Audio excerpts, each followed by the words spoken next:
Assalamualaikum warahmatullahi wabarakatuh. Perkenalkan, nama saya Muhammad Farhan, NIM saya 2302003600090. Saya berasal dari program studi Hukum Ekonomi Syariah. Fakultas saya Syariah dan Hukum, dan saya sekarang sebagai mahasiswa aktif di Universitas Islam Negeri Wali Songo Semarang. Untuk kesempatan kali ini saya akan mempresentasikan tentang bagaimana penerapan check and balance dalam pembagian kekuasaan.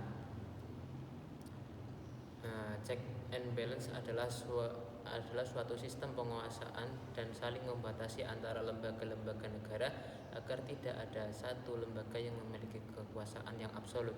Dalam praktiknya, sistem ini berfungsi untuk mencegah penyalahgunaan kekuasaan oleh lembaga negara, menjamin akuntabilitas dan transparansi pemerintah, menjaga keseimbangan kekuasaan antara lembaga eksekutif, yudikatif, dan juga legislatif. Dalam negara demokrasi, penerapan sistem ini bertujuan untuk melindungi hak-hak warga negara dan menjaga integritas konstitusional. Nah, secara umum dalam sistem pemerintahan demokratis, kekuasaan dibagi menjadi 3 cabang utama, yaitu ada eksekutif, legislatif, dan juga yudikatif.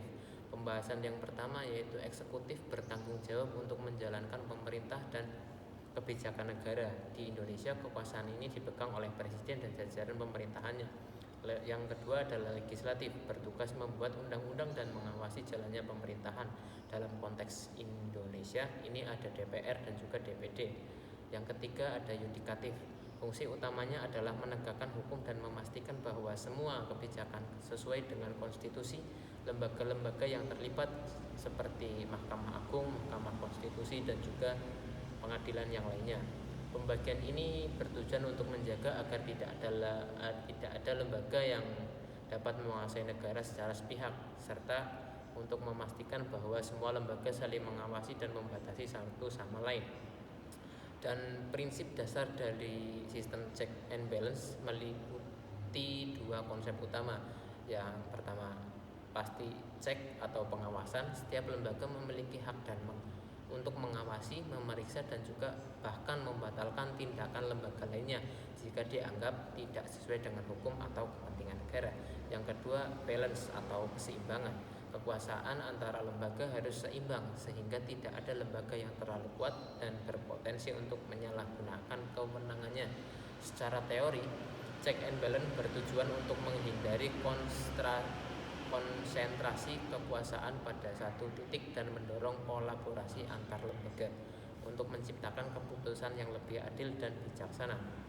Untuk penerapan dari check and balance sendiri dalam prakteknya seperti Presiden dan DPR. Meskipun Presiden memiliki kewenangan untuk mengeluarkan kebijakan dan undang-undang, DPR memiliki kewenangan untuk mengawasi, memberi masukan, dan juga bahkan membatalkan kebijakan tersebut.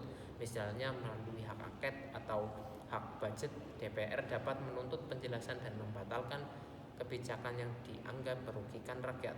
Yang kedua, DPR dan pemerintah. DPR memiliki hak untuk mengajukan interpretasi dan hak angket terhadap kebijakan pemerintah yang dianggap tidak sesuai dengan kepentingan publik. Hal ini memungkinkan lembaga legislatif untuk mengawasi jalannya pemerintahan secara adil dan efektif. Yang ketiga, contohnya itu ada Mahkamah Konstitusi. Mahkamah Konstitusi berfungsi sebagai pengawas konstitusional, undang-undang, dan kebijakan eksekutif. Mahkamah Konstitusi itu berwenang membatalkan undang-undang yang bertentangan dengan konstitusi, menjaga agar tidak ada kebijakan yang melanggar prinsip dasar negara. Sistem check and balance sendiri memainkan peran penting dalam menunjukkan kesejahteraan masyarakat, yaitu seperti mengurangi tingkat korupsi, mendorong keputusan yang lebih adil, dan juga meningkatkan akuntabilitas. Namun, penerapan check and balance juga menghadapi beberapa tantangan seperti konflik antar lembaga, politik partisan, dan juga keterbatasan sumber daya. Yang dimaksud dengan konflik antar lembaga itu terkadang lembaga-lembaga negara memiliki konflik kepentingan yang dapat melemahkan efektivitas pengawasan, terutama dalam sistem pemerintahan yang terfragmentasi atau dengan partai politik yang dominan. Yang kedua itu tadi pembahasan politik partisan.